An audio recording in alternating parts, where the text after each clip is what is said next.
Greetings. Yes, it's yours truly, DJ Simon.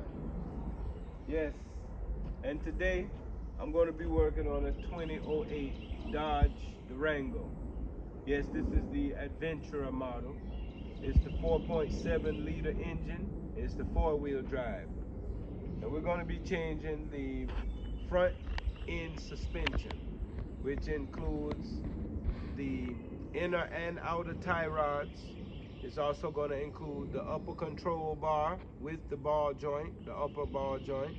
It's going to include the lower ball joint, and it's also going to include the sway bar. So I'm going to show you how to install and replace these things.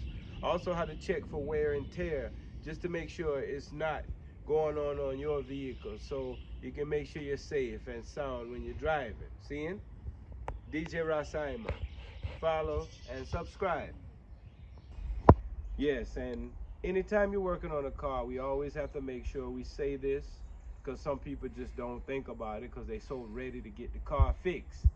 Make sure you put your safety first. Seeing? You see, I have my safety glasses on, I have my gloves on, I have my knee pads, and I have my protective shoes. Seeing? So anytime you're doing car work or any type of work that's on heavy vehicles or machinery, make sure put your safety first. Okay, so the first thing is to jack up your car. And so we're going to use this bar. We're going to jack everything up. I'm put my jack in the center of the bar. I put my jack stands right on this side of it. And so I jacked it up to make sure that the tire is off the wheel, off the road, or off the ground. So now that the tire is off the ground, that's pretty much as high as I need it to do the work that I'm going to do. So I put the jack stand to that height, and I'm going to keep my jack in place as well, just for the extra security. On this side, I have my tire down on the ground. So that's also giving me that extra security where I don't just have the whole car just sitting up in the off the ground, and the whole weight of the car is on the jack and the jack stands. So at least it has that extra security there. So that's how we secure it.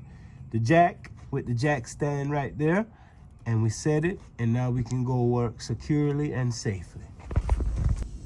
So we're gonna take off the lug nuts on this, and the lug nuts, I found the 7/8 socket will fit onto my impact wrench, and we're gonna take off the lug nuts, and once we take them off, we're gonna remove the tire, and we're gonna proceed with the job.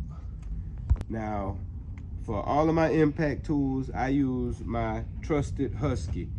You know, I love Huskies. I have a Husky dog. I've had 2 Huskies in my life, and I love Huskies. They're very loyal and, you know, dedicated dogs first. And this brand Husky is, I found to be very loyal. Seeing? And this is 175 PSI air compressor. So it gives me enough power that I need to pretty much do any job that I need to do around the house, and just taking care of my vehicles. So remember, Husky, seeing, it's well trusted. The 175 is the PSI that I have, because that's what I need. I do some serious work. So yeah, go check them out if you need some.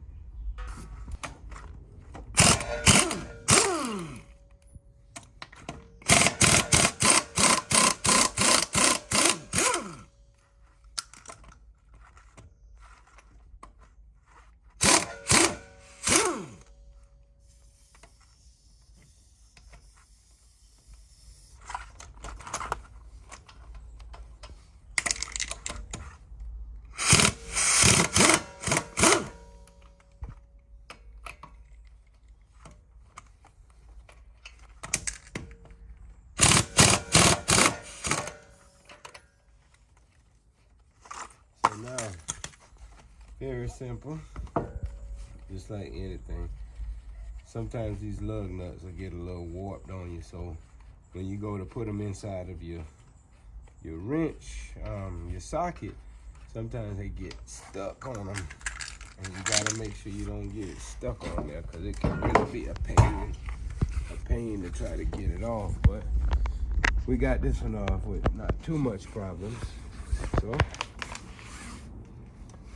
tie out the way, and we're gonna move forward. See? Now is this upper bar, which is the upper control bar. It also has the upper ball joint. This one doesn't appear. Oh, yes, it is bad. I'll show you more closer when we get to this part of it. But then also we're going to be doing this one. This is called the outer tie rod. This is the inner tie rod that goes into here. So that is all going to be replaced. Also, if you can see under here, I don't know if you can see under here, but right here, it's another ball joint that's right there. And that's going to be your lower ball joint, which we're going to be replacing that as well, which all of these parts and components work together. And then right here on this side, if you come to this side, you're going to notice that you have a sway bar. And so the sway bar is right there, and that connects here and here, and then it just kind of keeps the control of the vehicle. So we're going to be replacing all of these components.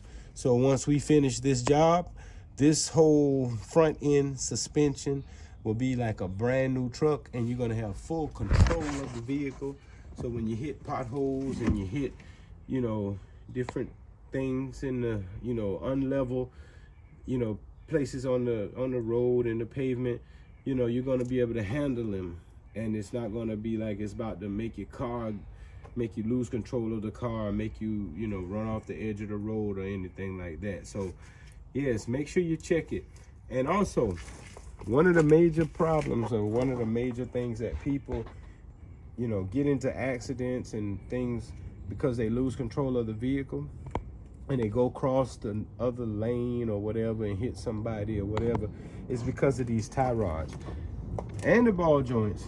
But sometimes these tie rods right here, they can get loose. And sometimes if they're loose, like right now, this one is pretty stiff, so it seems pretty good. But I'm still gonna change it, you know, because I see this ripping and tearing right here on that ball joint that's on the bottom of the tie rod. So based on that, I know it needs to be changed, because there's no grease that can stay in there to lubricate the ball joint. So that's just metal grinding against metal. So of course that's eventually going to wear itself out. And also, this is one of your major components that controls the steering arm. So as you're steering your steering wheel, this is what makes the wheel turn in left or right or straight. If this breaks or this pops and cracks, you lose control of that. Or if this ball joint breaks, this bolt breaks, this wheel falls out. And that's why you see, sometimes you see a person and their wheel is just like, it's just like off the car. It's because these ball joints or this tie rod has broken. And this could really make you have a serious accident. So you definitely should make sure you check these, especially if your car is like, you know, once you get to like the hundreds of thousands of miles, if you got 100,000 miles on your car, you should have had your ball joints and your tie rods checked by now, because that means that every bump, every pothole, everything you hit is kind of shaking it and it's loosening it. So, and it's also wearing these rubber boots out. And so, you know, make sure you check that and keep on top of that, because we don't want nobody getting in no accidents, you know, especially when it can be prevented. Yes, sir. Okay, so now I gotta take off the caliper, the brake caliper. So by taking off this brake caliper, I gotta remove this, right? Because I gotta get it out of the way. So what I need for that, I gotta loosen up these bolts right here. You got a bolt right here, and you got a bolt right here. They're holding in the brake caliper, and they're a 13mm bolt. And I'm using my small ratchet to loosen those. They're usually not that tight. They're not really torqued that tight, so it shouldn't be that hard to get those off, right? So I'm gonna use my small ratchet, but I'm gonna also put a little bit, and then I'm gonna be able to fix. So, all right. So we got the bolts off, so that's good. Stop there. Okay, so I'm gonna take my C-clamp, and I'm gonna compress these. Now that I got the bolts off for the brake caliper, I'm now gonna press my C-clamp and release the pressure from my brakes, my brake pads, and then once I release that pressure, then I'll be able to actually slide my brakes caliper off of there. So this is not a hard job at all. You just kind of relieving a little bit of pressure. I think by doing that one, I already relieved a lot of the pressure. I don't really think I need to do both sides. So boom, and there we go. So my brake caliper is off. And then what I'm gonna do, see this little piece right here? You gotta zoom in right here. You see this? We're gonna knock this out, and once we knock that out, then we get our hose loose, and then we can take like a bungee cord or something, and we can tie our brake caliper up somewhere up in here. And then once we tie it up in here, then we're gonna be able to hook it on to get it out of the way to make sure we don't damage these brake lines. Okay, so now I'm just gonna use these bungee cords, like right here. And I like to use 2, sometimes 3 bungee cords. There's some holes in here, so use at least 2, maybe use 3. Power of the Trinity, might and power of the Trinity. And you have them 3, and you take and put it like right here, just to get it out of the way. Actually, I'm gonna have to get it out of the way of this too, so might want to turn it up this way, and probably bring the bungee cords through this way so that I can hold it up, wrap it, and just get it out of the way, because I'm gonna actually have to be removing those, so I don't want to have too much in the way.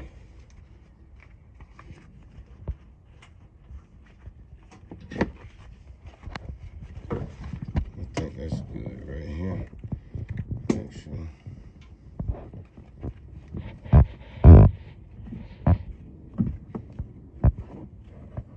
Basically just hook them anywhere. Like, you gotta find somewhere to hook them on to, really.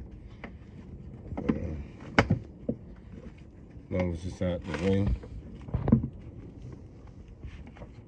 And that part of the cord, put that somewhere over here. So,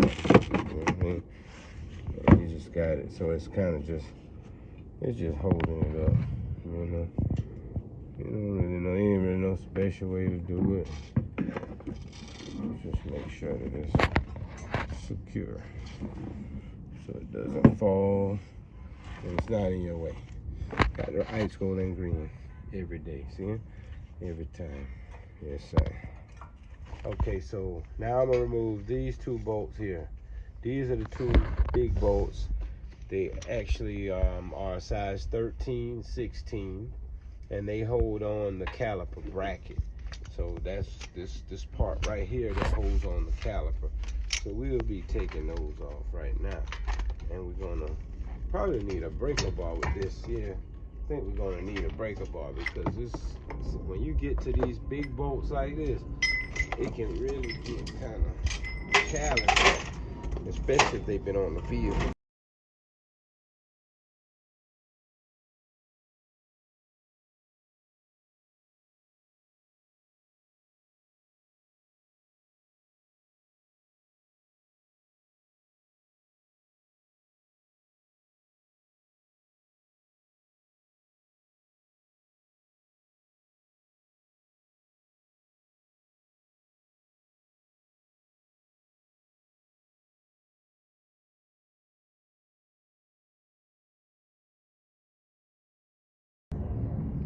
Okay, so I had to put my breaker bar on just to break these loose. Once you break them loose, you can put your ratchet, and we just gonna loosen them up like this. Actually, before I let that top one out, I'm gonna let the bottom one out more, because the bottom one, the top one will hold the bottom one on to keep the whole thing from just falling. when I let it loose. But yeah, this is very simple. And again, anybody can do this. The reason why I do these videos, because I want everybody to know that, you know, it's one thing to go pay a mechanic for an honest job, right?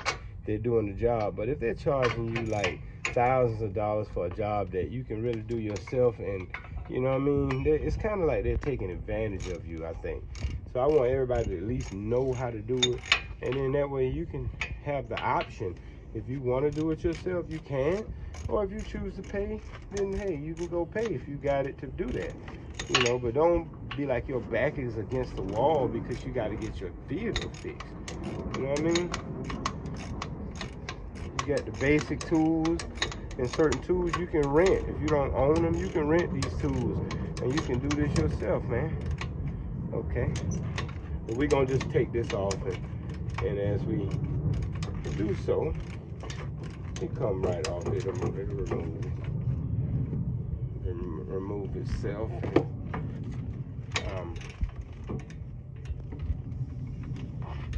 Okay. All right, next clip. Okay, so now as we got the lower bolt off, we get pulling the upper bolt out. Boom, and then we pull this off. Right? Now, once we pull this off, we're just gonna move this out of the way. We'll put this over here out of the way for now, and then we're gonna pull off our rotor. The rotor just comes off like this, like so. And we're just gonna put this out of the way because we're not doing anything with the brake systems right now today. And I'll be right forward soon.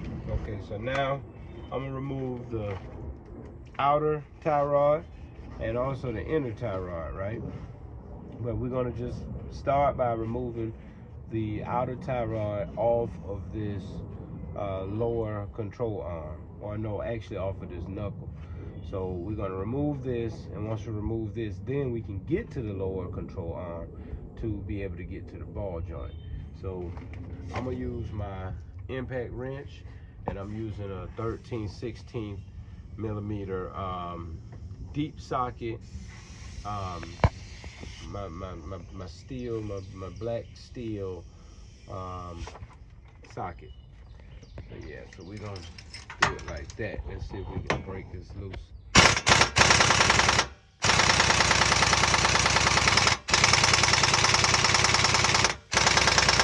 Okay, sometimes it's actually a little hard because these are stuck. So they're torqued on. So we actually probably gonna have to use, instead of our socket, our impact wrench, we're gonna probably have to use a breaker bar, which is no problem because we got our tools ready. So we're gonna use a breaker bar. We probably have to extend it, or actually we're gonna probably have to put an extension on here. So I'm gonna put an extension. I got my extension to extend my breaker bar just to get more pressure. And once I do that, you're gonna have to push it all the way to that side, so you can make sure you get as much pressure as you can, and push it. Boom.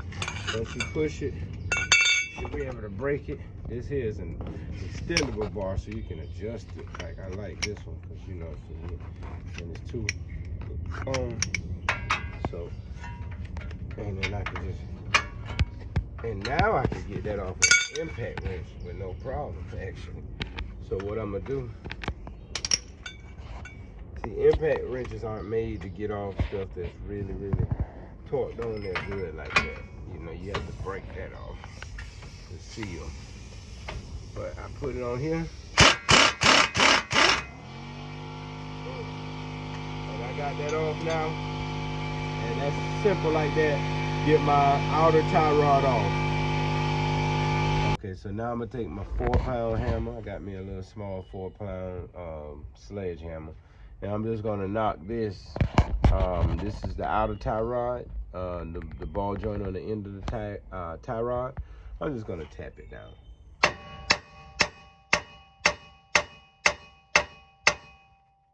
Should be able to.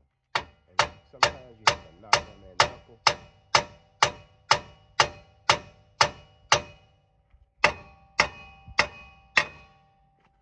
When it comes loose, and you get that out. see this ball joint was really messed up. See, that's supposed to not be like that. First of all, it's supposed to be together. It's supposed to have grease on the inside, and it's supposed to keep it stable.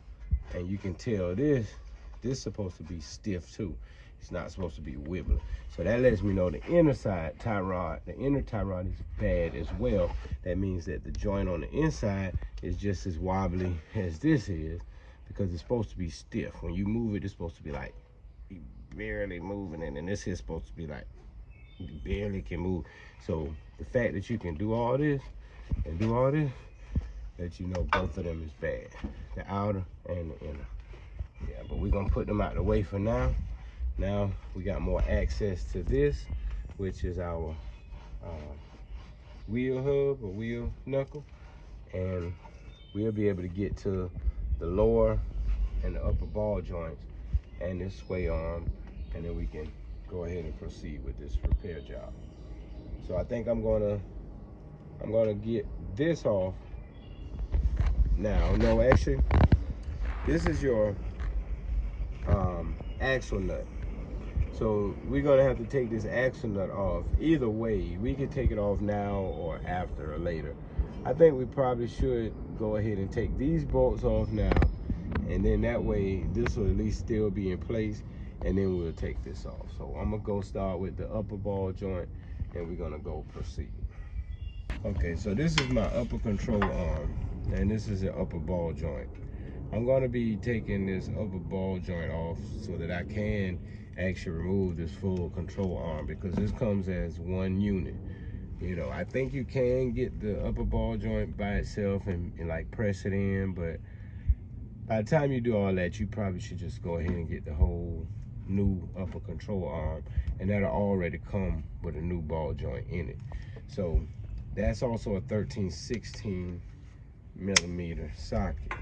So we're gonna use our breaker bar again, just to break that before we put the impact wrench on it. So and use that. Well, I think I gotta push it this way. Sometimes these things I always get confused. Remember, lefty loosey, tighty, righty tighty, right? Yeah. So I push it that way, make sure I'm not going the wrong way and put more stress on it and end up breaking it or something, you know. So now that I got it loose, at least, now I think I can put my upper, my impact wrench on here, and I can save myself some elbow grease. It's a lot of twisting and turning. I can't fit it on, so I'm gonna find my attachment. I have a swivel attachment. I'm gonna find that, and I'll be right back.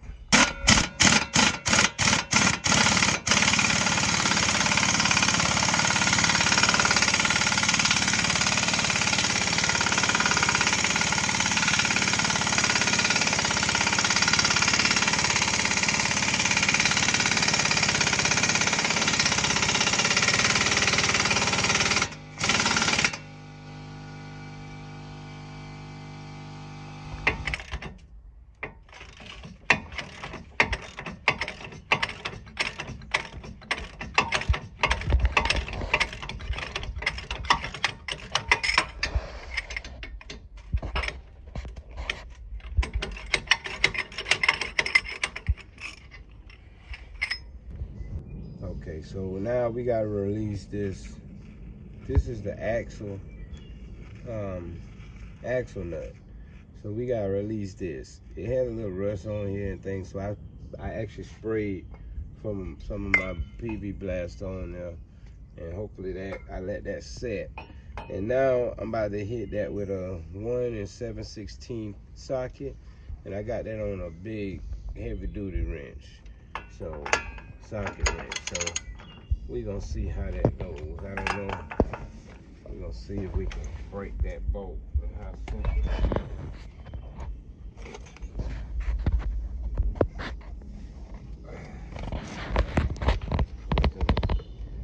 Actually, I think I might be turning the wrong way again. Let me see. I always be.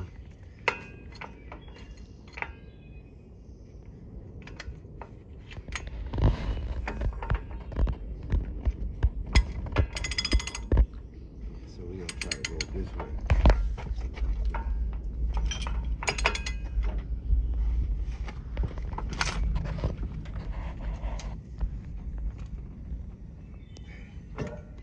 Let's see if we turn. Look like I may feel the turn a little bit. I think I felt the turn. Yeah.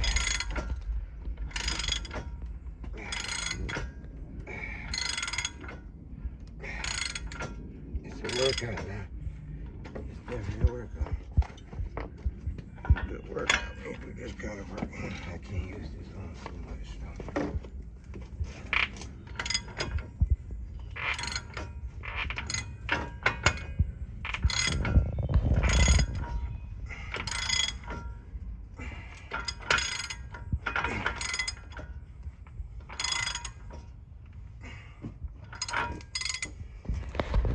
I guess I could use a, well, this gotta be pretty much pressed out. You can't really be doing this all kind of way.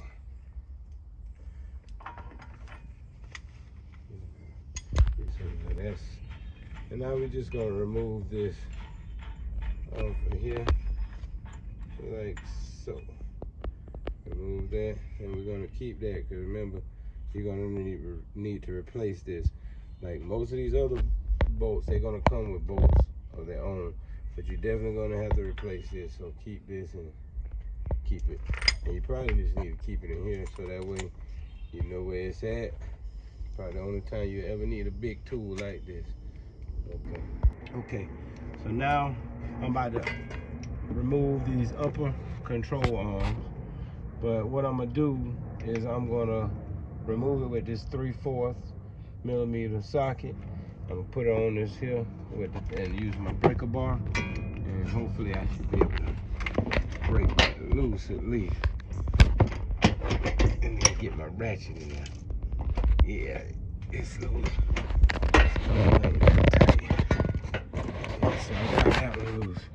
Now the trick is it's gonna be able to get this one, but because of the fact that it's got this right here, which I don't know what that part is, it's something to do with some kind of electronic system, so I'm not going to mess with it, and I'm definitely not going to try to remove it. So I think I'm going to have to use my crescent wrench, which I got a crescent wrench, and I think I should be able to use this for that.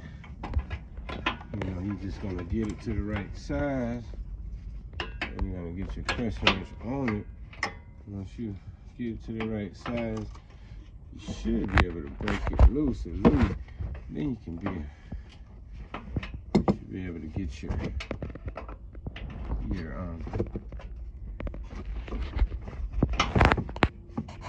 once you break it loose, that's the main thing, because the screws are gonna come loose real easy. They're not, and I sprayed my PB Blaster breaker stuff on there too, so lubricant. So it's really to be able to get a hold to it somehow so I can turn it. And the thing is, the strange thing is that the way this is positioned is kind of making it very difficult, I guess, for lack of a better word. But where there's a will, there's a way, and I felt the twist right there. I just felt a little twist, and so a little twist to me is a lot. If I feel that little twist, I know we making some progress. Sometimes you get stuck, gotta wiggle your way out of there.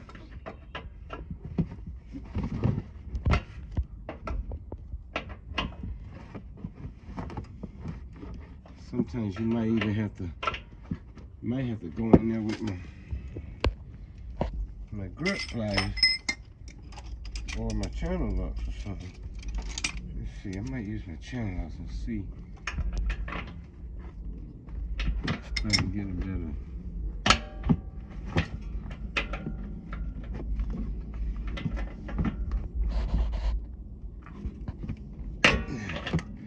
No, channel locks slipping.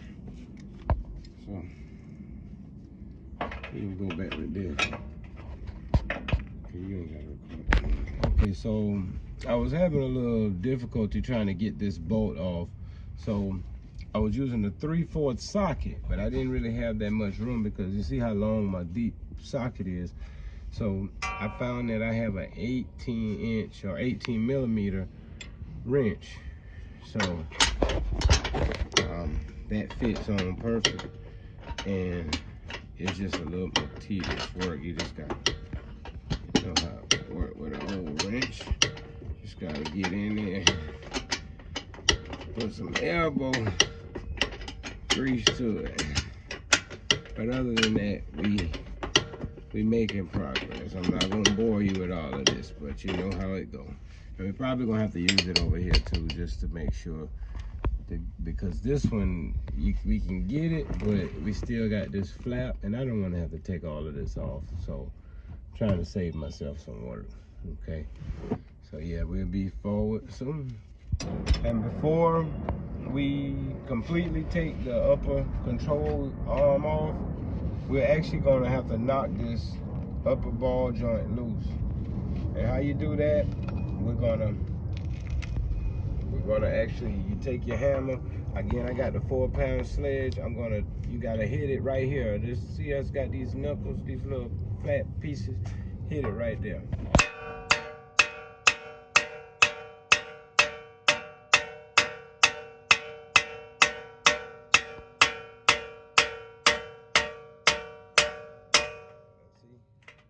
Now once you hit it, you knock that loose, right?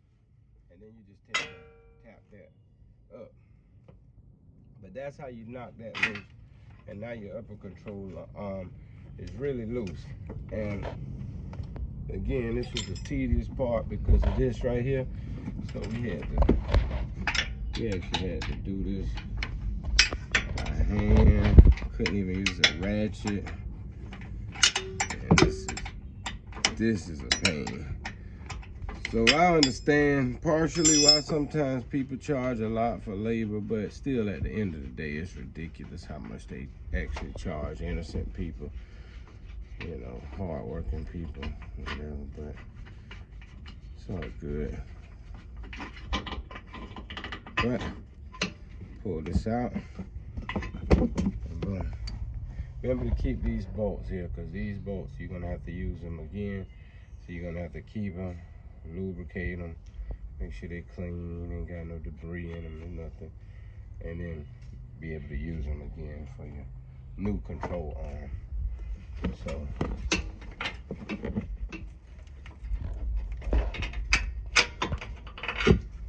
now when you pull that control arm out, you got it.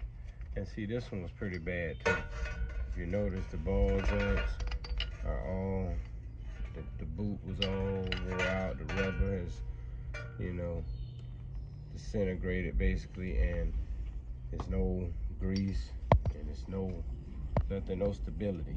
So you're gonna get wobbling as you move. Your car is just wobbling all over the place and you're hitting bumps. That's why this is very important. Replace these parts. Okay, so that's the upper control arm with the upper ball joint. That's removed. We're gonna be replacing this with a brand new one. So we'll be back again forward. Okay, and this is where the upper control arm was mounted. And if you notice, you're gonna be able to see where the bolt was, the pattern of the bolt. When you put your new control arm, make sure you try to line those bolts up right around that same point where you saw the marking from the old bolts. So this way you can make sure that your control arm is in place. So when you go to get your alignment, it won't be too far off, and you will be able to control the vehicle enough to at least get it to the shop to get the alignment after you do this job. Because even though you're doing this job and replacing all of these parts, you're still going to be required to go get an alignment after you do this to be able to make the vehicle completely safe to drive. Okay, so now this is the lower ball joint, and what we're going to do is we're going to have to break this bolt loose. And this bolt is a 15/16 socket. So I'm going to use my breaker bar, and I'm going to put a breaker bar on, I'm gonna turn it this way and I'm gonna twist. It shouldn't be, it's not usually too hard. Like I got it off already. And once I get it off, then I can take and use my, cause I don't use a lot of elbow grease today, y'all. And I'm not trying to use no more unnecessarily anyway. So what I'm gonna do is I'm going to, first of all, always remember your spindle nut that you took off, your axle nut, go ahead and put that back on for now. Just for now, but not tight. Okay, so we're gonna put the axle nut on, not too tight, but just enough, because once we release this ball joint, this hub and this knuckle is gonna just fall off because it's gonna be nothing holding it on. So you don't want to hurt yourself, or you don't want it just to fall off, or you ain't ready to catch it. So put that axle nut on a little bit till it's flush with the end of the bolt, and then that should be enough to hold the weight of it if it does happen to fall forward, because you don't want it to hurt nobody or, you know, fall on you or nothing. Okay, so now again with my 15/16 socket, I'm going to remove my bottom ball joint with my impact wrench.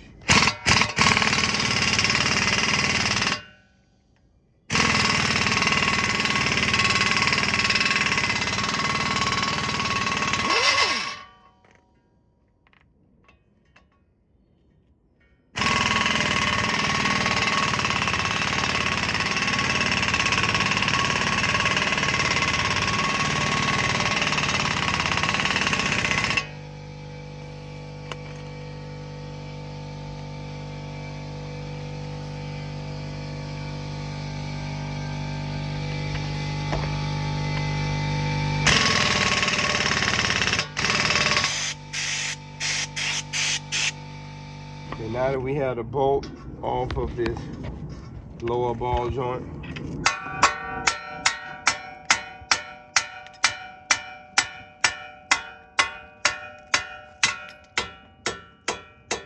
it some bangs like that, and we got it out, right? So now we're gonna take this axle nut off again. Take that axle nut off, and we're gonna be able to move this knuckle out the way, and we can actually get to the parts. Okay, so we're trying to get this knuckle off. I think I just knocked it loose. So now we're gonna pull down and pull out.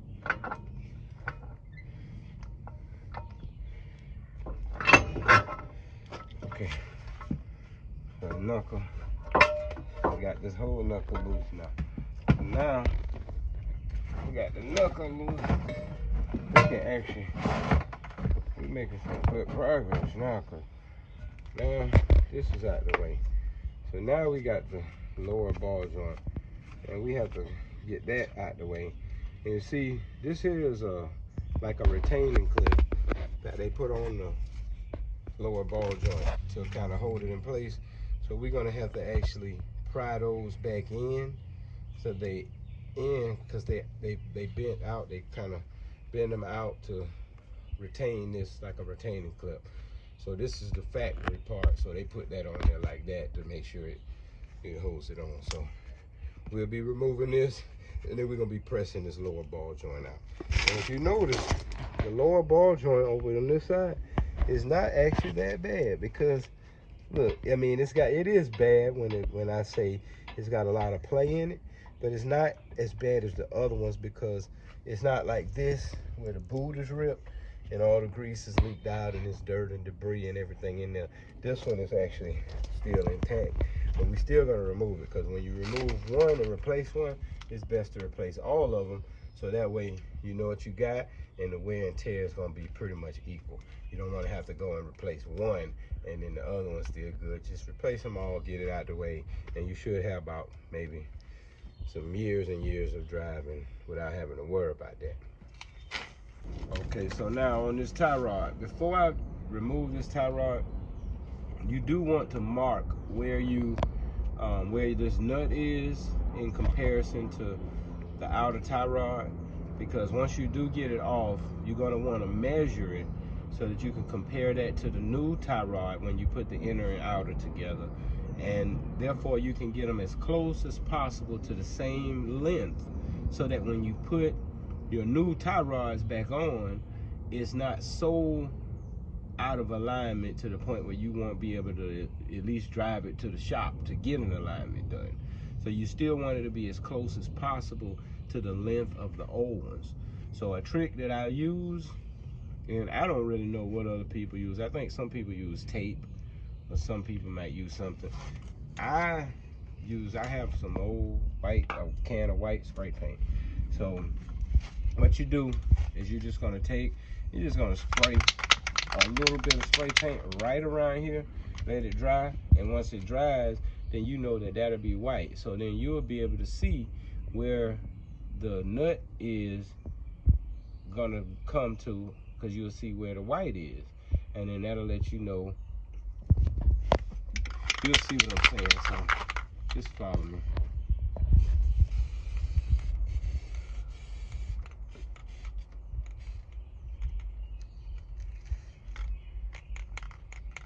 So just so happens my spray paint don't want to spray, but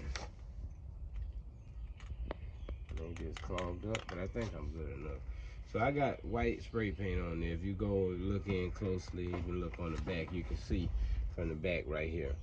And so I'll be able to see where, because that's gonna dry in a minute by the time I get to taking that off, and then I'll know where to line it up at.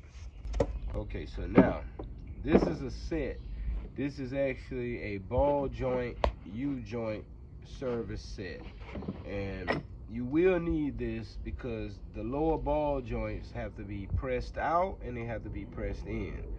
And I mean, you could sit there with a sledgehammer all day and try to knock it out, but honestly, the sensible way to get this out is to get this. You can rent it from your local local auto shops, AutoZone,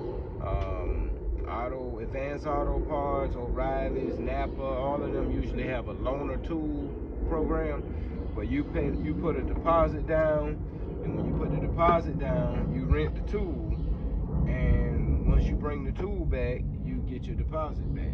So it's basically you rent it for free. You just have to return it. So I'm gonna show you how to use this ball joint press kit to press out this ball joint. This is the lower ball joint right here. And once we press that out, we'll be able to clean the area and get ready to replace it with a brand new ball joint. Again, this is a lower ball joint on the driver's side of a 2008 Dodge Durango, and again, this is the Adventure model. This is a 4-wheel drive, and it's the 4.7 liter engine.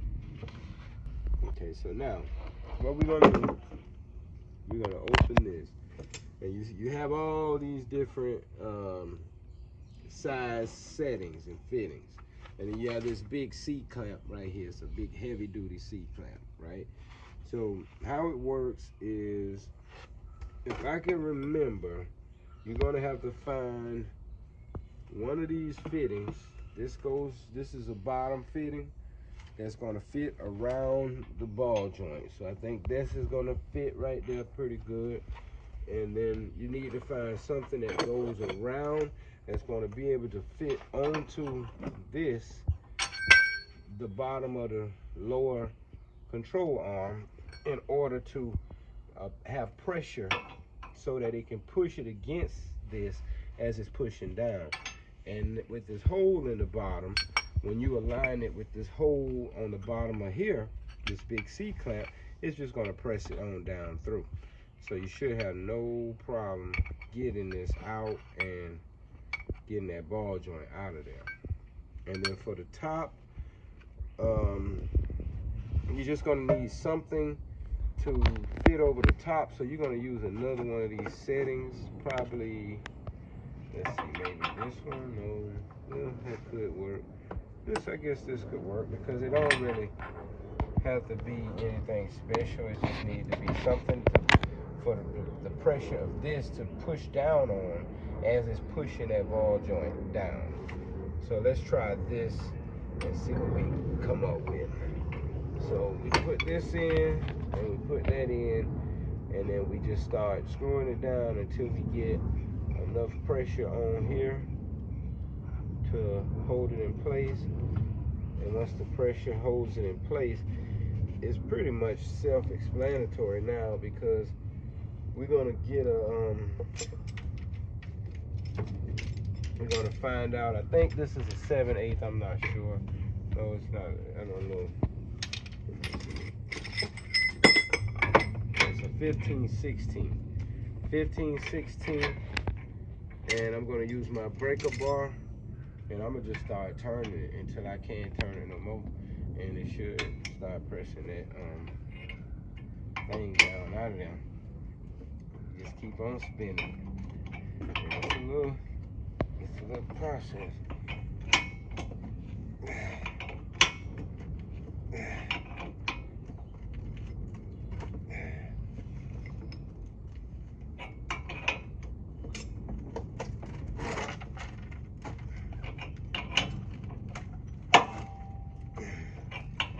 Heard something. I don't know what it was. I don't know what it was. Yeah. See something moved, so let me turn back. You can stop the recording. Okay, so it's starting to go down, and you can actually see the ball joint actually coming down. If you look right here from the top in here, you can actually see where it's going down a lot from us just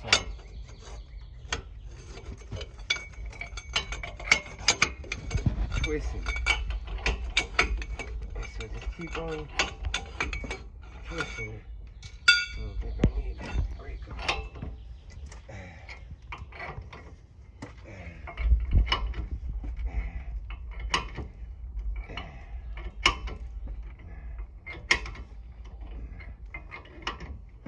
Push that.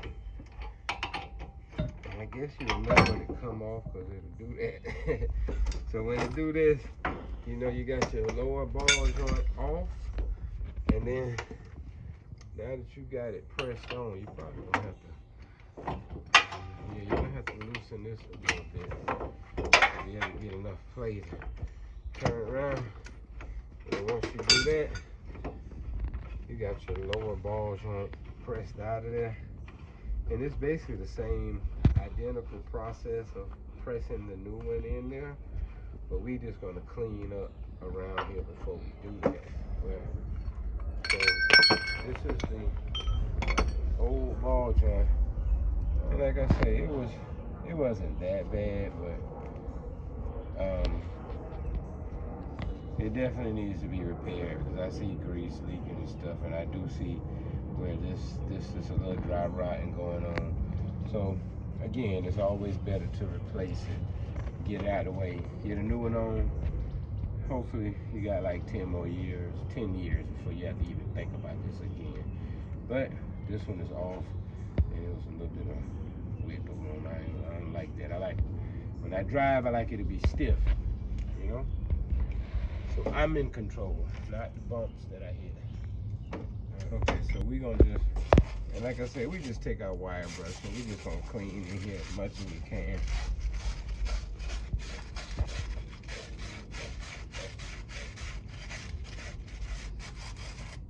Just get any debris out. Actually, any metal you got, you still got some rust on it, so it ain't gonna hurt to touch that up. So yeah, all your metal areas where your metal going, it'll never hurt to touch them up with your metal brush. See, especially right here. Yeah, new balls on. All right, so we're gonna put the new balls on in, and we'll be right forward. Okay, so we about to press our new ball joint on. So we got the Duralast chassis. Duralast, that's the AutoZone brand. So we got our new ball joint, and this ball joint here, you see, brand new ball joint, no play in it. So, you know, you would press this up from the bottom, so you're gonna put it in here, and you're gonna press it up. It's gonna have a cotter pin that's gonna go right here, and the cotter pin will hold that in place. But it also has a place for a grease fitting right here, so that you can screw that on and you can actually pump grease into your boot right here. Now, your boot has a place right here where if there's too much excess grease, it has like a little opening at the bottom where if you got too much grease in there, instead of it allowing it to like be too much to the point where it busts this booting or this, you know, what it'll do is it'll just shoot that grease out that bottom right there. So you want to make sure you got that to the back. So I always point that little indentation to the back when I go to put in the ball joint. So I'm gonna take the bolt off right here, and you're gonna just put that to the side and make sure you don't lose this, because it's a special bolt that's got indentions in it, so that when you do put your cotter pin in, you have a place to stick the cotter pin in, and it can go through that for the security to make sure your bolt doesn't come off while you're driving. So again, we're gonna put this grease release point pointing backwards on the inside of the vehicle. So you're gonna turn it around this way and you're gonna put it that way. So I'm gonna say that's where the 6 is, I think. Let's see. That's right where the 5 is. So where the 5 is on this, it's the number 5. If you see those numbers, where that number 5 is on mine, it kind of aligns with the grease port. So I know as long as that number 5 is right there, I know I'm putting mine in the right direction. So you can kind of maybe look on yours, see what number aligns with it, and then it'll just make it easier for you to kind of eyeball that. But before we even put that in, I'm going to grease this up. I got some all-purpose grease right here, and I'm just simply going to use a Q-tip. So we're just going to take a Q-tip so you don't get the grease all over your hands and all that stuff. And we're just going to take the Q-tip and we're just going to spread some grease in here, just like so. Spreading the grease.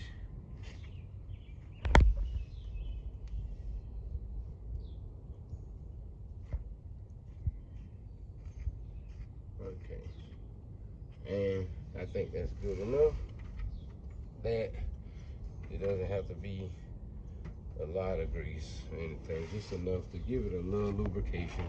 Anything, any kind of lubrication when you got some friction like that is going to be better than no lubrication at all.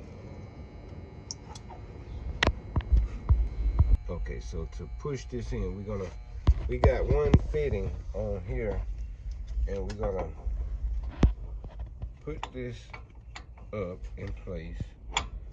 And now that that is in place, I think we're gonna try to do something like this, maybe.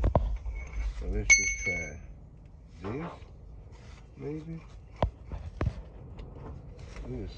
We'll see how it works when we get it there. Let's try to get it in place first. Let's see if we can push our ball joint in place.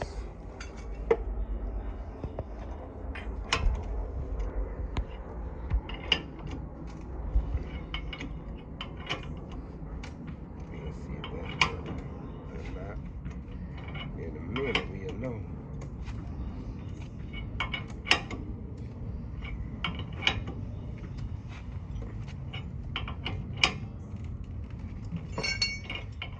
Rowing a boat.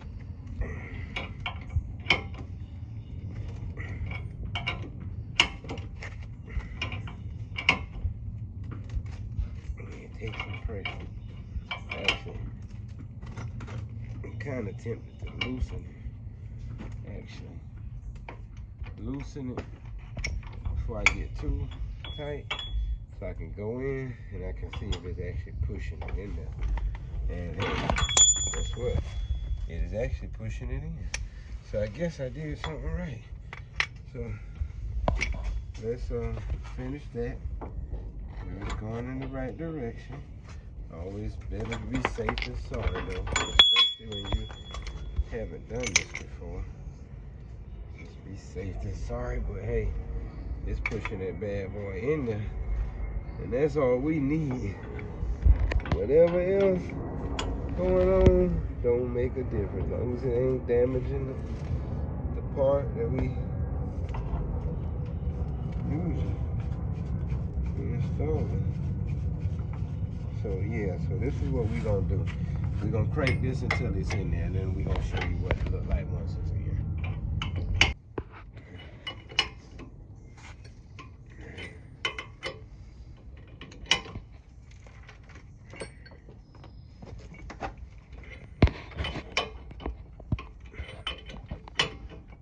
You just keep turning it until you can't turn it no more, basically. Because once you get to that point, it's not gonna go no more. So you're not gonna be able to over tighten it or nothing. I have yet to see anybody strong enough to over tighten this.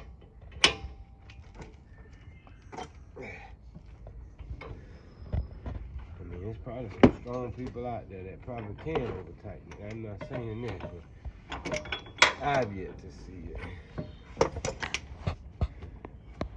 In all my 98 years of life. When I tell people I've been on earth for 98 years, they don't believe that, but hey, it's true. And guess what? It's up, bro. It's on there. And so now that it's on there, see, you see this lift up. Now, you see this that's raised above there. That's what you want. You want it up above. So now, you're gonna go into your box right here. And before you do anything else, you're gonna have a retainer clip.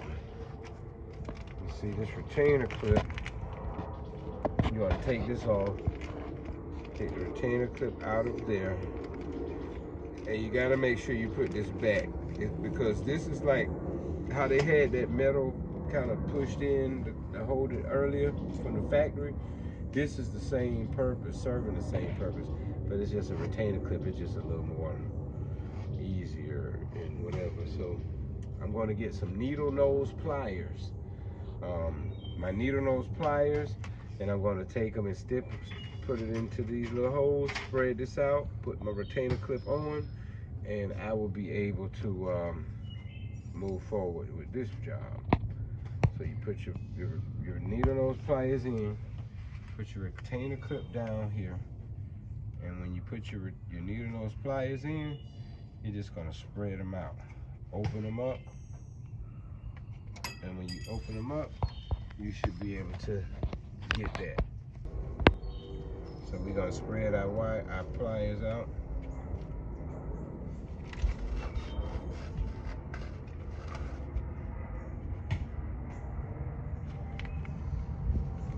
Push that retainer clip down. It's kind of hard to do. They make pliers that are for this actually, but I always insist on doing stuff I guess you call it the hard way.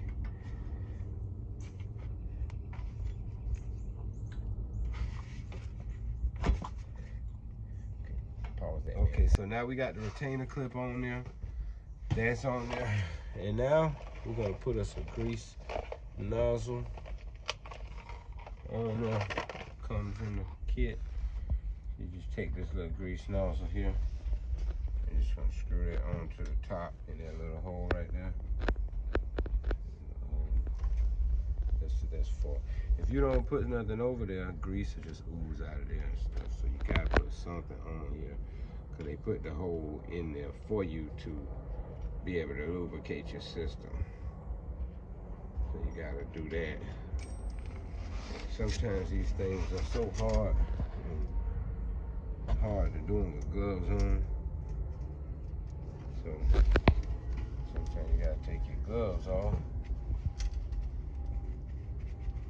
And then once you take your gloves off, you can just tighten it up a little bit. It ain't gotta be super tight, because it ain't going nowhere. But you be careful not to break them off. They break easy too. Good thing is you can always replace these parts. If you do happen to break one off, go to AutoZone or part store in the area where you buy grease. They do have replacements of these. So these nozzles, if you break it off, you don't have to go buy a whole new ball joint or anything like that. You just go get a new little grease nozzle. They sell a kit of like 10 of them for like $5 or so. Not really too much. And then you take your grease gun. You got a grease gun, standard grease gun. Put your grease in there. I like to put the high temperature grease because this is a suspension and there's a lot of friction going on. So put the high temperature grease in here. You're gonna put this nozzle on here. Tighten your nozzle on, and then you're just gonna pump. You're gonna give it some.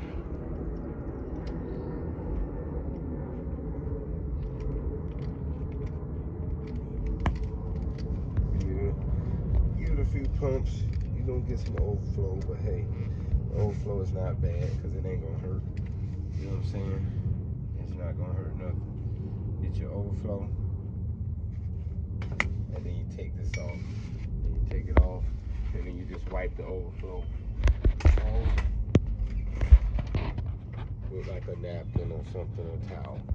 And now you know your ball joint is greased and got grease in there, you're good. Okay, so now we're gonna get to the removal of the tie rods. So I'm going to remove, first of all, you gotta remove the outer tie rod from the inner tie rod. And you basically do so by twisting here and here.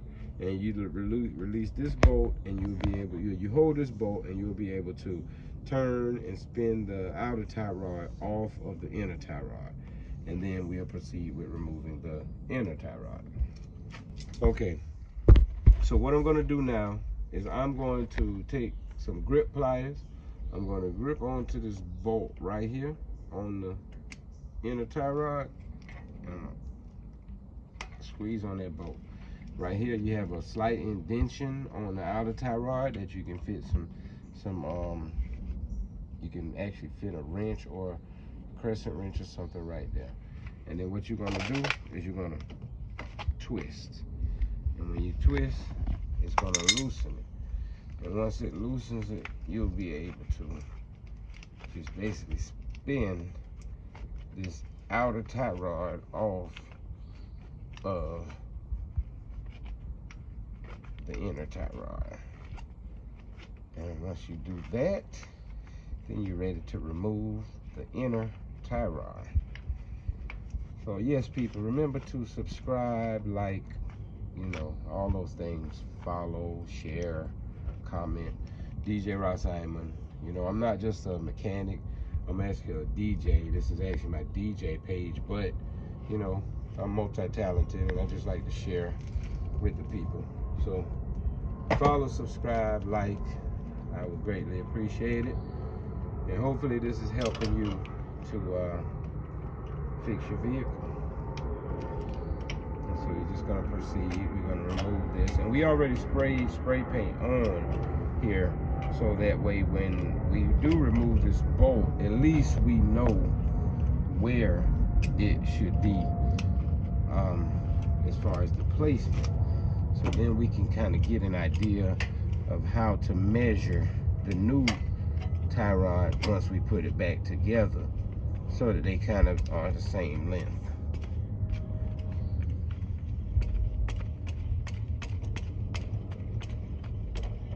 And if you notice, see how the paint has dried?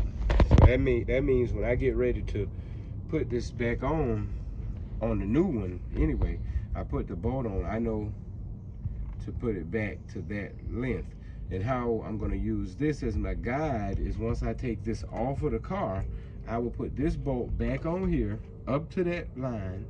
I will then put the outer tie rod back on here, and once I get it to where it would be with this in line, then I'm gonna measure that. And I'm gonna compare that measurement with the measurement of the new inner and outer tie rod together. And then what I'll do is I'll put a mark on the new inner tie rod, so therefore when I screw that in, I'll know how to measure that up as well. So now we're about to proceed with the removal of the inner tie rod. First of all, for the inner tie rod, we're gonna spray a little bit of lubricant right here, right? Because this boot is gonna have to come off, and sometimes the boot is a little stuck. It does have a little clip ring on it, which I'm gonna actually replace it because I don't like these type of rings. I got a different type of ring that I'm gonna put on there, but all you do with this one is you squeeze it tight, and once you squeeze it, you pull it towards you. And see, the reason I don't like these is because, I mean, they're just kind of complicated for no reason, you know. So anyway, you squeeze it and you pull it forward, and sometimes this is the problem you get, where it's like it wants to come, but then it stops, and so I'm just gonna change it all together. But we're gonna get this one off. Okay, now we got it off. So yeah, that's that kind of clip there. I don't really care for these type of clips. They work, but I don't know. Okay, so now I got to get under here, and I can see right here. See, this is the kind of clip I like. This kind here had basically a flathead screwdriver.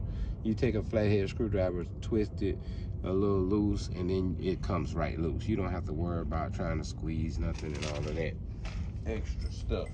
So I'm gonna do that, change this boot, pull this boot off, and then we're gonna proceed. Okay, so we gotta put a flathead in here just to get a little bit of play, because it was kind of stuck on there a little bit. And now that we got the flathead on, see, that pulls on off. And once I get under here, I'm gonna be able to release this, and then the whole boot will come off, and I can get to the inner part of the tie rod. Okay, so now we have the boot off, and we're about to replace or remove the inner tie rod. And again, we have this inner tie rod master set. So we're gonna put this on the inside, and we're gonna put it right around that area. We're gonna take this in, and once we do, it has this locking mechanism, which we simply slide that and it locks it in. So you have to line it up with this line and that line. First of all, once you line those up, then you're able to lock it in place. So that's what we're gonna try to do right now. Lock it in place.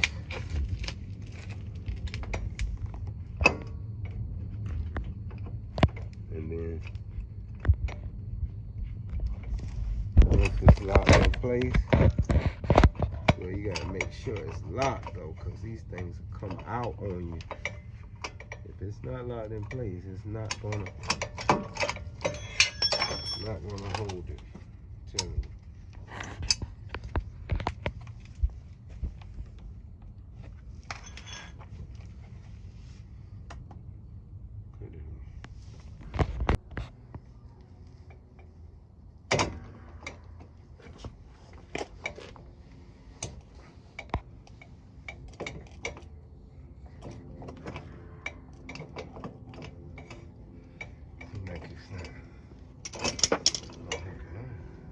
Okay, so we had to put a breaker bar over here.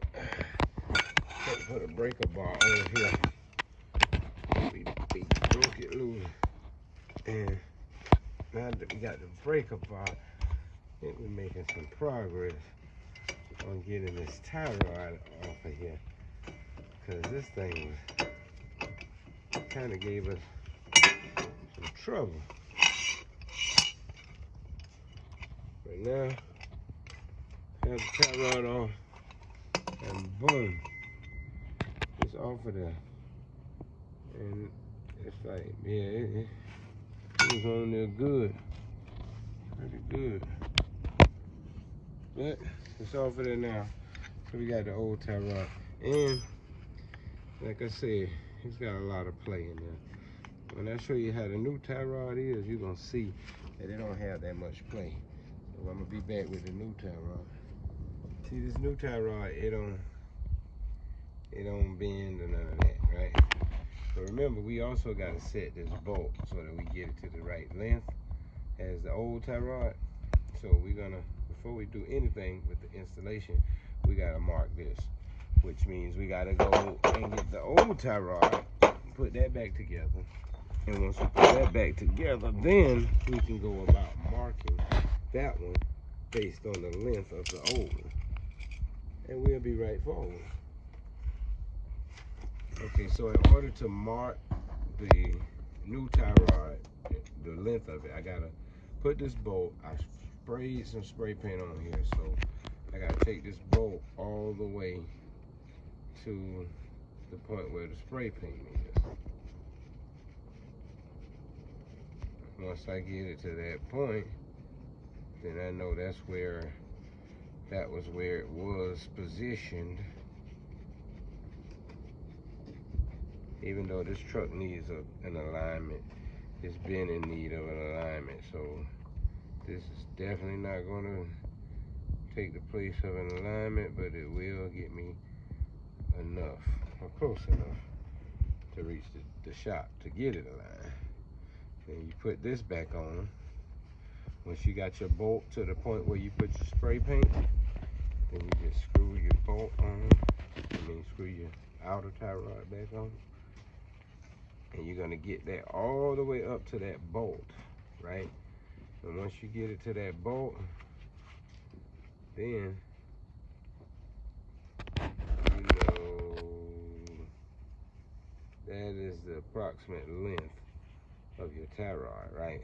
So now you're gonna have to take your new tie rod, and you're gonna have to get your new tie rod ending, and you're gonna have to screw them together and measure them, put them side by side to the point where they're almost exactly as close as you can get to being exactly the same length. And then you're gonna mark this. And usually on this one, because it's new, I probably won't put the spray paint. I'll probably use a piece of tape or something, because you can always peel the tape off or whatever. But you just put it right here to the same length, and then once you do that, you know your tie rods are going to be the same length, and it's going to give you an equal or close to equal alignment. Okay, so I got my new outer ball joint right here, and I have this one, and then I have this one. I'm going to put this onto this one so that I can get an idea of the length. So you just screw them together like so. It shouldn't be too difficult. Should screw on easy. You shouldn't have to force it. Like I bought some tie rods, the inner and the outer, from AutoZone. These came from O'Reilly's, by the way. But I bought some from AutoZone, and this part wouldn't screw into this part because the hole of this part was too small for this. But they came together and they said this was the set, and these are the parts that, you know, the car called for. But when I took it back to them, they really couldn't answer me. They couldn't give me an answer, so I just had to take my get my money back. And I went to O'Reilly's and I got them. They ordered them and had them in the next day.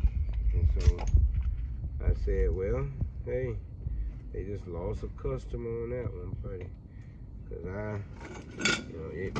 I was ready to do the job, and it was like my parts weren't matching up. So now, again, we're gonna get this as close as we can to being basically the same length. These bolts are gonna be in different places, obviously, because they're different tie rods, but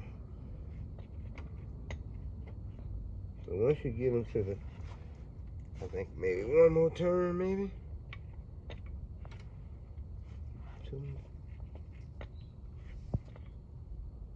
I think that's as close as I'm gonna get that. Maybe one more turn.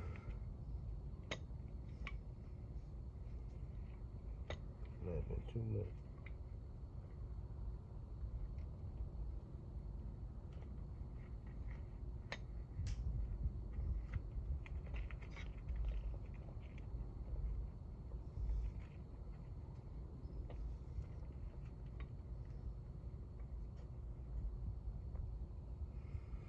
And then I'm gonna twist this bolt to that point right there.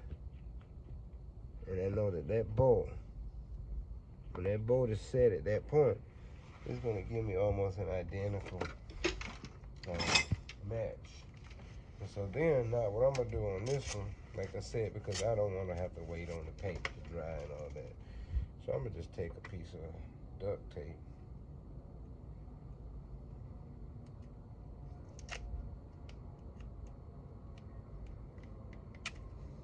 Take a piece of duct tape, and I'm just gonna wrap it right around here, like so.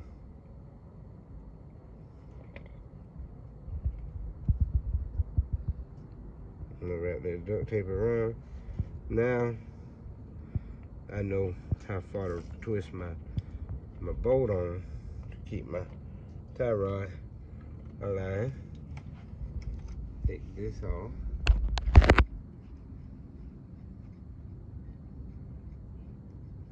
Take all of it off, really.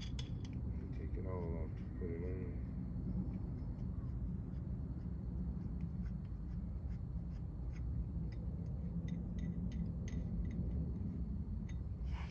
Okay, now I'm about ready to put on my new inner tie rod. But what I'm going to do before I do that, I'm going to put some thread lock on here, and that thread lock will help this to lock in and stay in place. So let me get my thread lock.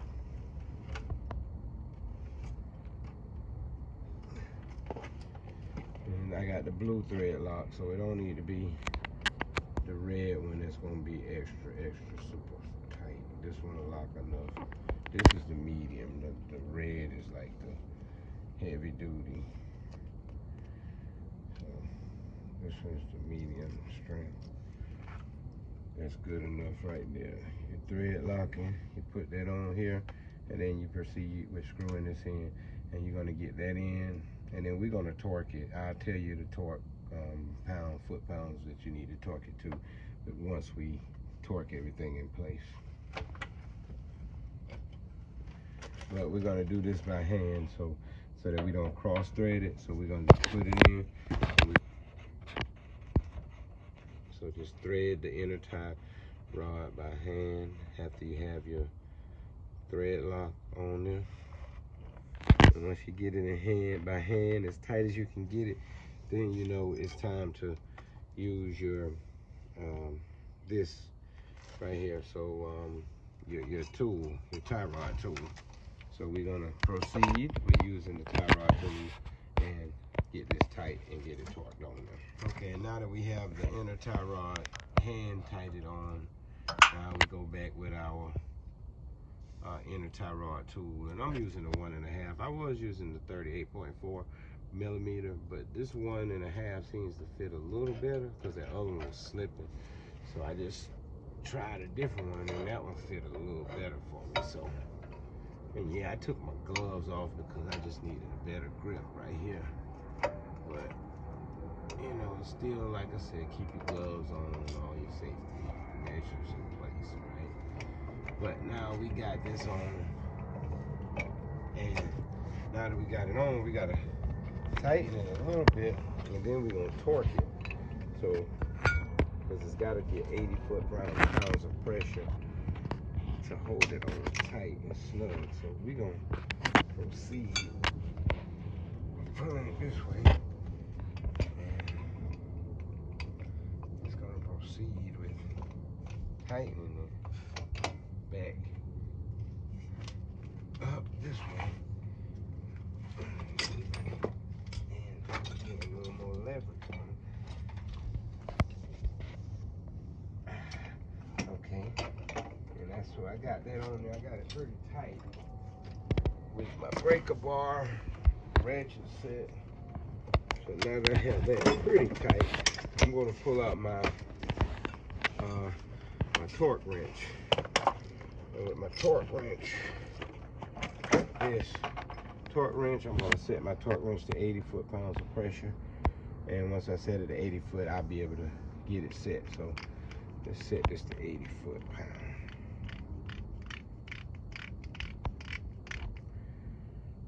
Okay, that's almost at 80 right there, actually. That's it. 80 foot-pounds. So now I need an adapter for this.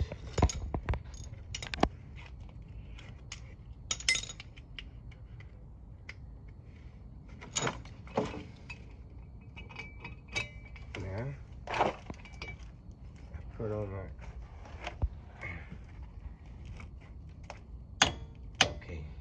and when you hear that clicking noise, you know you reach your foot-pound pressure that you're looking for.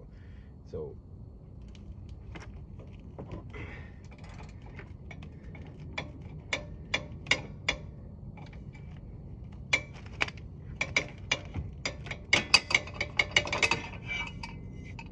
when I hit that pressure, I know I heard those two clicking noises. So I hit my 80 foot-pound. Okay, so now I'm gonna take my bolt, put my bolt on to there. Basically, it can't go no more. It's gonna stop by that tape, right? So I know that's where I need to keep it. And then I just push this in. Proceed with tightening this. Get that to the point where you got that, where it's lined up with everything. You can't go no tighter, and that bolt can't go no further back because of the fact that you got that tape in place. And then you're gonna get your crescent wrench, and you're gonna also get your grip pliers. We're gonna grip this again as we did when we was taking it off. We'll grip this.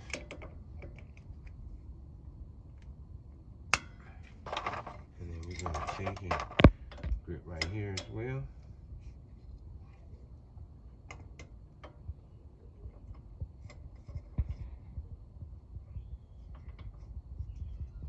And we should be able to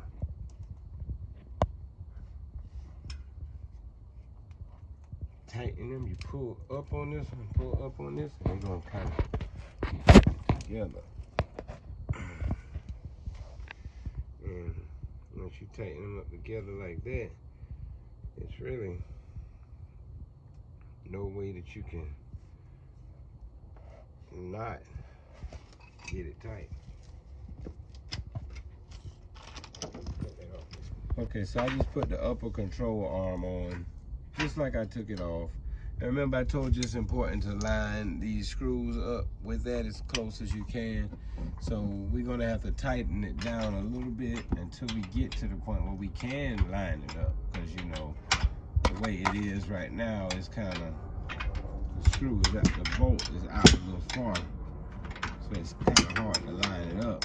But, so we're gonna do this, and then we gotta do this one over here, which we hopefully can do that with a ratchet. So this ain't so tedious of a process. But we're just putting the upper control arm back on and just replacing the parts that we have removed. And we almost done. We very close to being done. It's gonna not be too much longer actually.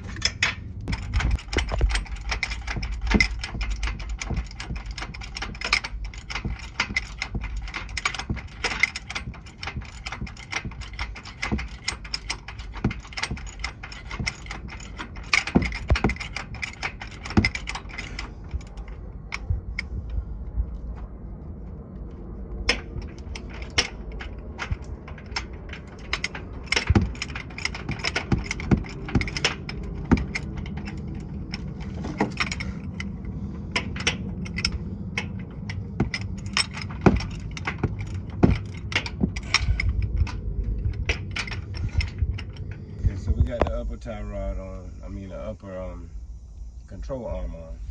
This is just like a protective unit here to cover the ball guard.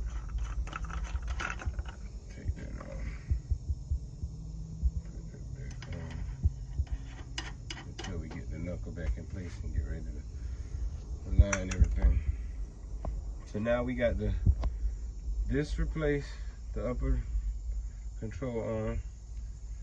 We got the inner tie rod, outer tie rod replaced,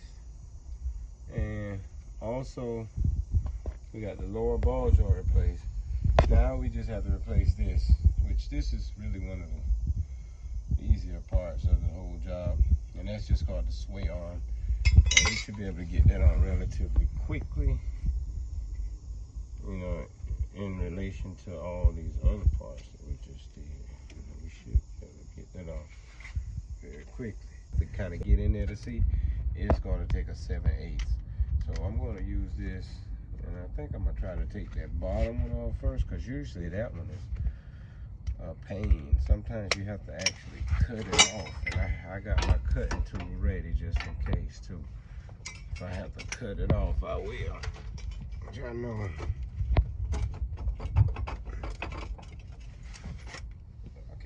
Okay, so now that we have the boot on the inner tie rod, this is the clip that came on it. I'm not using this clip no more. Again, I don't like these type of clips, so I have this type of clip where basically this is a fastener, and you basically just put this on and twist it with your flathead, or you can use the whatever size little small ratchet that will fit on that little hex right there. But you simply slide it on, get it where you want it, right? And then you just twist this until you get it as tight as you want. Just tight enough to hold it in place. It don't really have to be super tight or anything, but you definitely want it to hold that in place so it's not sliding around and moving as this tie rod is moving. Now we're gonna put our outer tie rod onto the inner tie rod, and again we have this tape here. The tape was actually marking how far to screw it on, so we have to put our retainer nut on. This is the retainer nut. We put that on, and we know we're gonna screw that all the way to that tape. Once you get to the tape, then we know that's when we need to stop. So we just doing it like that. Boom, the tape right there. So we're gonna put our tie rod on to that mark. And we're just gonna twist that on, simple, by hand. Get it on there. When it comes up to that bolt, when it comes to that bolt and that bolt is there, then what you would do is I'm gonna actually take a wrench. I'm gonna take my crescent wrench right here, lock that onto here, and then I'm gonna take my channel lock pliers. So my channel lock pliers, I'm gonna set them about there, and I'm gonna grip this, and you're gonna turn the opposite way. So we're gonna turn the opposite way from each other. I'm pulling up with the channel locks and down with the crescent wrench. And now I have that locked in place. It's not going anywhere. Then I can take this tape off, and we got our inner and outer tie rod installed. That's simple. Okay, so we about to replace this sway bar now. So the sway bar is very relatively simple. Take this bolt off, take this washer and these bushings off, and then take this bolt off, right? And what you're gonna do is you're gonna put this here, you're gonna take this bolt and you're gonna place it in here. If you can see right here, this bolt, you just kind of you move your joint, your ball joint right here. See, that can move around. It's kind of stiff, but it does move. So you move that around until you can get your bolt lined up where you need it to be. And then what I usually would do is I would just get my 4-pound little mallet, my little hammer, and I'll just knock that in, just tap it in. Don't really want to hit it too hard because you don't want to damage these boots. But I'm going to get my hammer and I'm going to proceed with that. Okay, so we're going to replace this boot over the inner tie rod. And remember, we just take this boot, we slide it over. We're gonna screw this down with a flathead screwdriver, and then we're gonna put the little clamp on here to hold it on, a retainer clamp. and you'll have the boot reinstalled. Okay, and so now that I got this kind of in place, I can just go ahead and set this in here. I'm gonna make sure this little lip here is facing downward, and then I'm gonna put this washer facing downward, and I'm gonna take my bolt and I'll put that on. I'm gonna start it by hand. So I'm just gonna start that by hand, and then I'm actually gonna take my impact wrench, because there's no sense in putting extra wear and tear on my elbow if I don't have to. So my impact wrench, I'm gonna come in here and just get it, if I can get it lined up, get the socket on the wrench, and then we're going to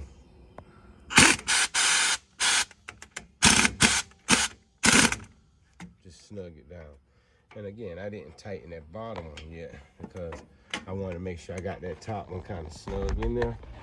And then now that that's snug in there, I can work with this bottom one by knocking it in. So there we go. Okay, so I'm gonna just knock this in.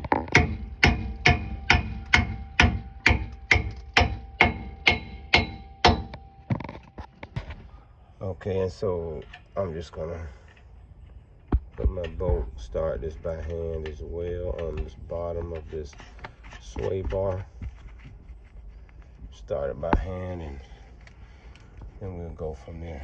And I might have to use my, I don't think my impact wrench gonna fit in there, so I'm gonna use my other little frame. And by the way, this top one took a 3/4 millimeter socket, and on the bottom, actually we have a 7/8. So that's the 7/8 that we will use for the bottom. And we're gonna try this. See if we can put this on here.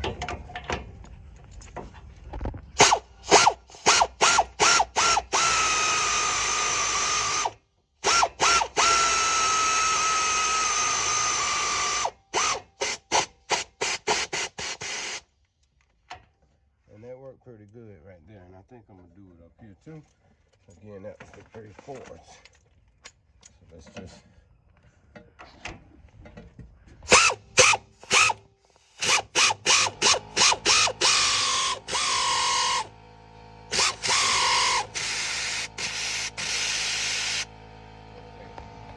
I think we're pretty good.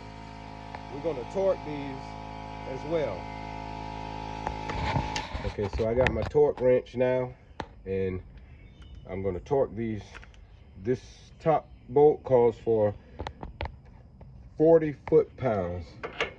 So I'm gonna torque it down to 40 foot-pounds. There we go. Hear that click? That lets you know it's there. That's the 40 foot-pounds. And this bottom one, it actually calls for 125 foot-pounds. So readjust my torque wrench. Pause it.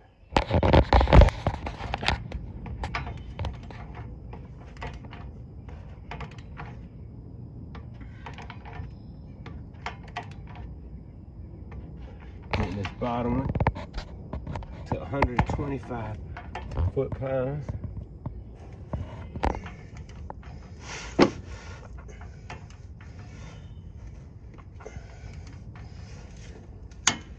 There we go.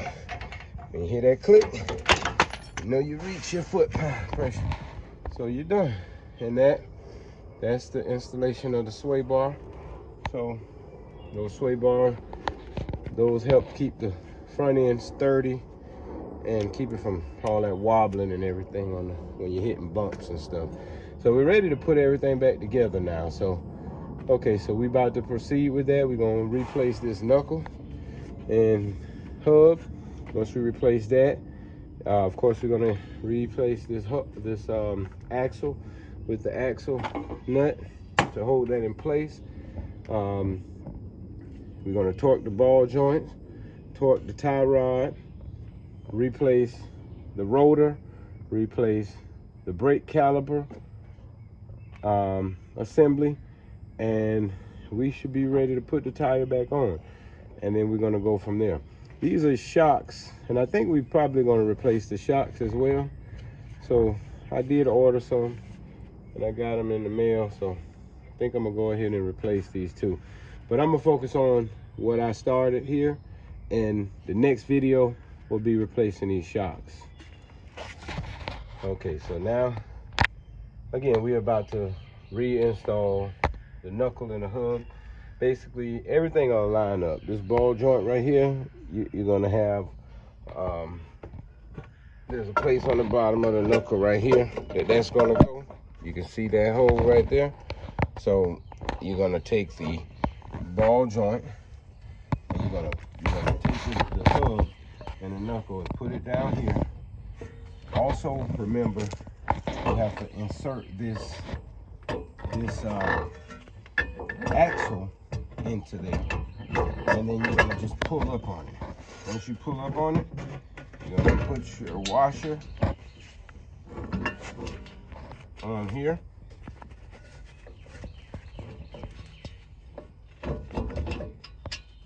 and then you're gonna put this nut here, this specialized nut that's gonna hold everything on and allow you to put your cotter pin through. You're just gonna start that to hold it in place because this knuckle is pretty heavy.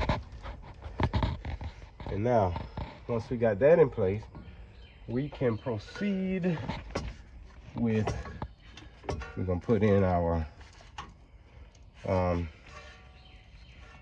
so we're gonna have to actually tighten this so we can get it up high enough to be able to get our upper control arm in, and then we're going to tighten and torque the upper control arm bolts, because we don't want to tighten it now because we need it loose so we can, you know, we need that actual play in it.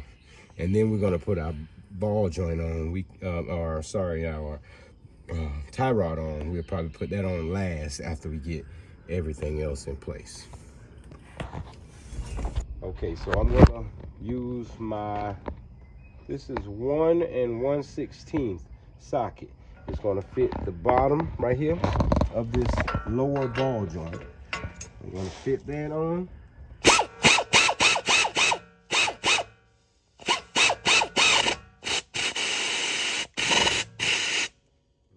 that in place enough. I'm gonna just leave that there. And I'm gonna push now. My axle rod has come through. I'm gonna take off my top right here, upper ball joint. I'm gonna replace this. You see it, I guess, cross-threaded or something. Never cross-threaded. If you can't tighten it on by hand, back it off and try it again, because sometimes that means it's a little cross-threaded. Even if it's just a hair cross-threaded, you can ruin your whole bolt. So you don't want it cross-threaded. That's why it's best to always tighten by hand. And if you can get on like that, I think I'm pretty good. So I gotta find out what bolt this is. I think this is let's see.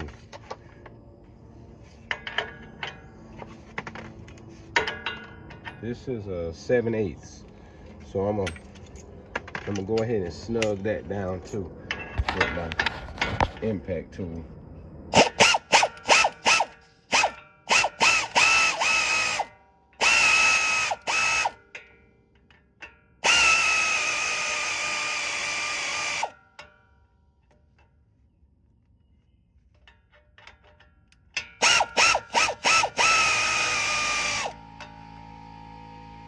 Sometimes these things are tricky because what's happening now, it seems like it's turning.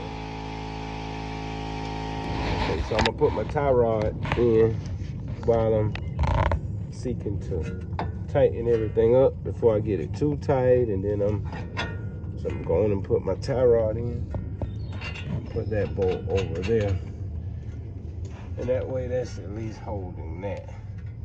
Okay, and then right here, this was turning, this whole bolt was turning while I was trying to tighten it. So I had to find this, which is a 10 millimeter, and it'll hold that bolt because it's actually shaped, you know, where it can hold. So looks like I'm gonna probably have to hold this with my channel locks, or actually my crescent wrench, and then I should be able to, my crescent wrench will hold on there. Yeah, I can tighten it this way, and I should be able to get this on tight enough to the point where once it's tight enough, I can actually then use my impact wrench to like tighten it, and my torque wrench to actually torque it down. Yeah, I've got it tight now, see? There's more ways to skin a cat, even though I never skinned a cat, but that's the saying. So here we go. Now, so now that's tight. And what else do we have here? We gotta tighten this. I think this is 7/8 also.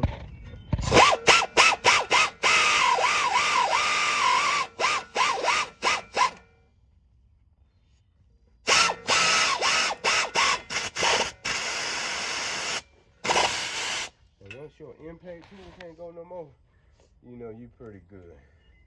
You got pretty good. It's pretty tight when they start blowing that air out like that. And then what we're gonna see what the torques are on these. Okay, so I got my torque wrench again. The foot-pound pressure for this one is 45 foot-pounds, and for this one, the upper control arm, that's going to be 60 foot-pound pressure. So foot-pounds. So I'm gonna set this to. Let me go ahead and set this to 60 since that's where I'm at already. Now I'm on 60 now. So I'm gonna go ahead and make sure this one is as tight as it needs to be.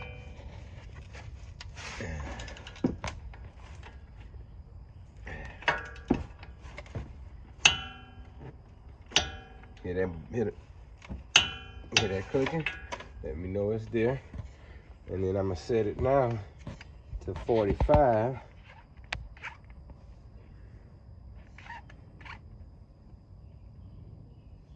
I'm at 40. Now going up 45. And we'll do this.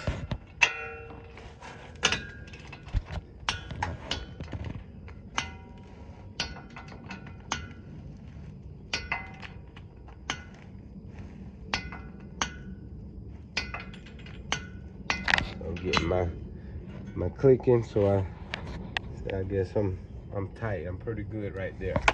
So now I think we got everything back together.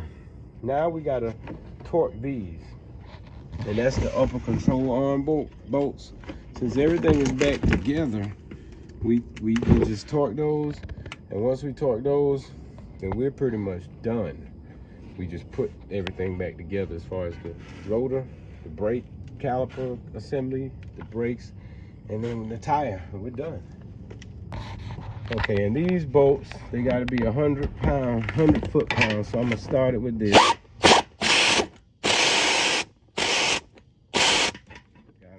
tight already. Let's see if we can maneuver something here. Put it on. Okay, so this one here has to actually be done with like by hand because of the fact that it's actually this, I don't know what that's called. Haven't worked on that part before. But either way, it's in the way. And I can't get my impact wrench in there or anything. So I have to do this with an 18mm wrench. And it's a pain in the arm. And the elbow. There we go. I tell you, man. I have to do this by hand. And I don't know how I'm gonna actually, I probably won't even be able to torque it. Like, I just gotta tighten it as much as I can tighten it. Because it ain't gonna give me room to even put my torque wrench in it. But we shall prevail. Because again, we don't come to fail, we come to conquer. Failure is not an option. So I'm gonna go on and do this, and we'll be soon forward.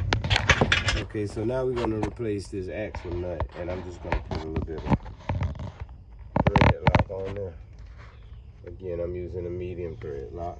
I'm gonna tighten it down so tight it's probably not even gonna need that thread lock. But like they say, it's better to be safe than sorry. And too much is not going to hurt when it comes to, you know, making sure your bolt is secure, especially when you talk about your axle that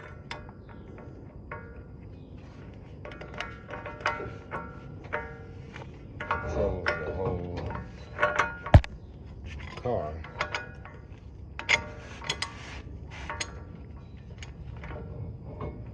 So I'm gonna have to secure the other side. So what I'm gonna do is I'm gonna go put the tire on the other side, lower that down a little bit so I can get it on the ground so it's not spinning, because the whole thing is spinning. Okay, so we got this tight, about as tight as we got. We're gonna get it. And we're gonna put a breaker bar on here. And I'm gonna take this breaker bar.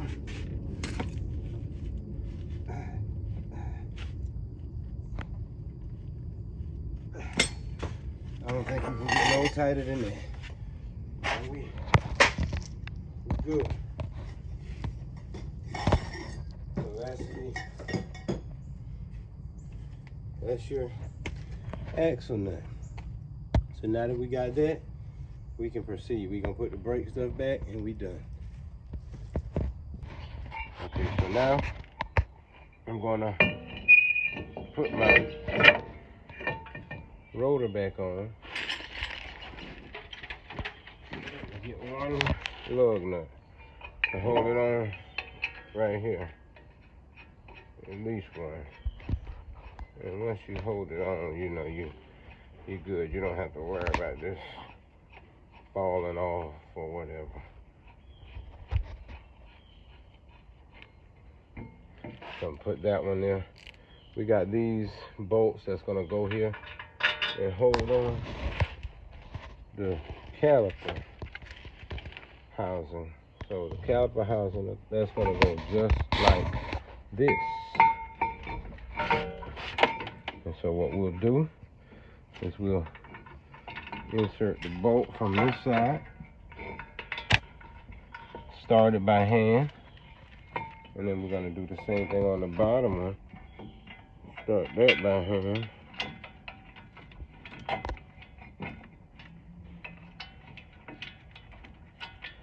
And again, we start everything by hand, because when you start it by hand, you know that you're not stripping it, because you should be able to screw it a good way in by hand if it's not stripped, and you're not going to feel too much friction. So yeah, so those are definitely in straight. And again, I'm gonna use my 13/16. And I think I'm going to use my impact tool to do this, because I'm winding down and I'm tired of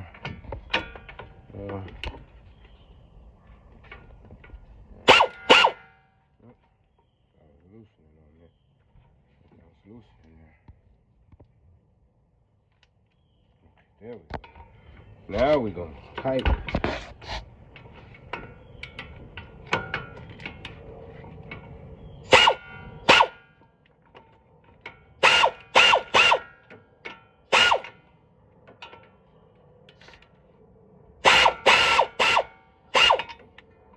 So that's pretty tight, and this one we're gonna get the same way.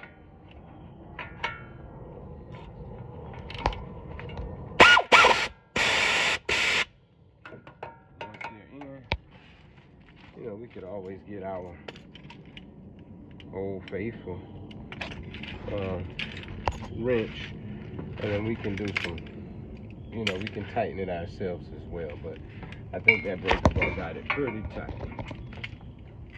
I'm gonna just take this just to make sure they extra tight. I'm already pretty sure they are. Let's see, this wasn't all the way because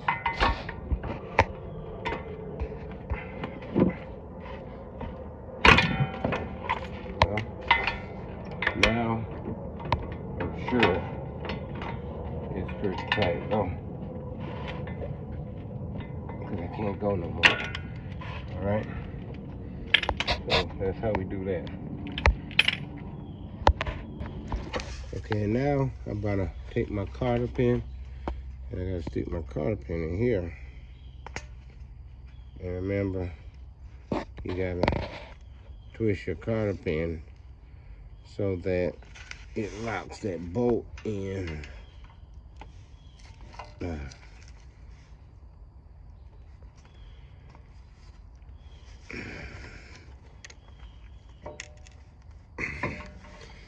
And then you can just twist that bolt, twist that cotter pin, twist it.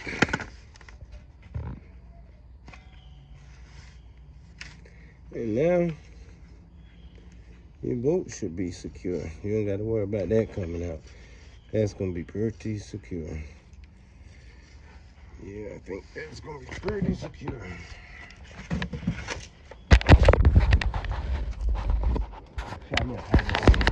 Okay, so I'm just loosening the brake caliper now. Just getting this loose. I just had it hanging up there. Keep it out of the way, not to damage my brake line or anything. And remember, this little pin, you're gonna push that back in here, but maybe we'll, yeah, you just push it back in there. It should be able to get it back in there. These things kind of break. It's kind of flimsy, but yeah, see, got it in there, no problem. Now to get this, and so I went ahead and got new brake pads since I was doing this, and I had to break everything apart anyway. So I went ahead and got new brake pads. I said I might as well replace the brake pads. Don't make sense to have to, you know. So I'm just gonna compress this with my C-clamp. I'm gonna use the brake, and I'll just kind of make sure I compress that to get all of the air out of my brake line and caliper. You have to do, it has a double cylinder, so I have to do both cylinders as well, so make sure that it's even.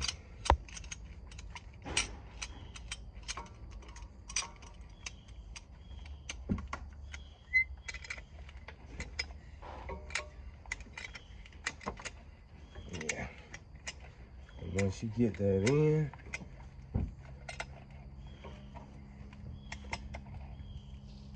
you got plenty of room to install your new brake pads. And go ahead and put this bad boy back together.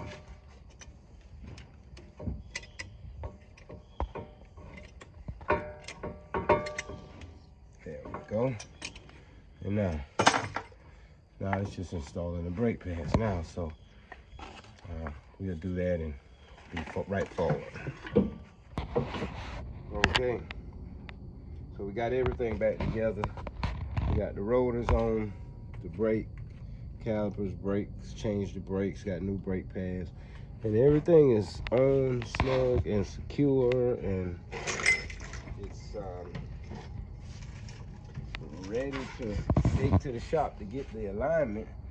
Remember, you still got to get an alignment. Don't think that because you're doing this yourself, you're going to be able to just drive it right away.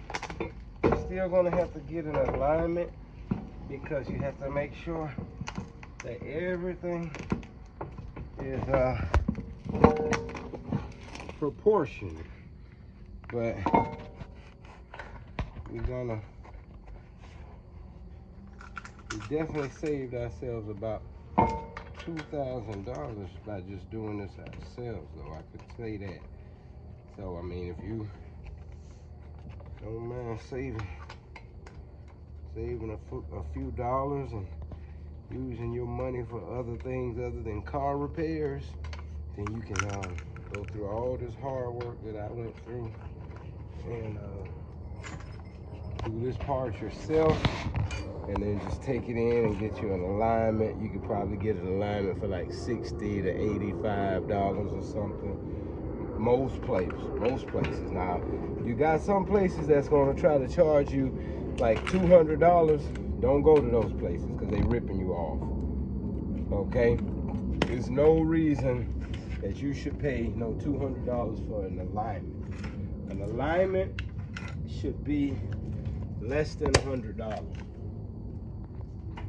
You know, some places have $99 specials and things like that, but it definitely shouldn't be no $200. Okay? So beware of those guys. They trying to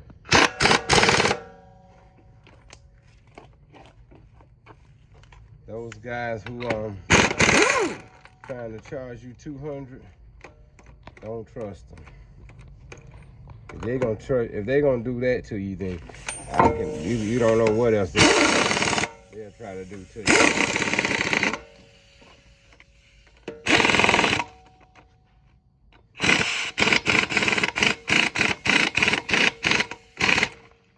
I gotta get the hammer. My tool keeps getting stuck.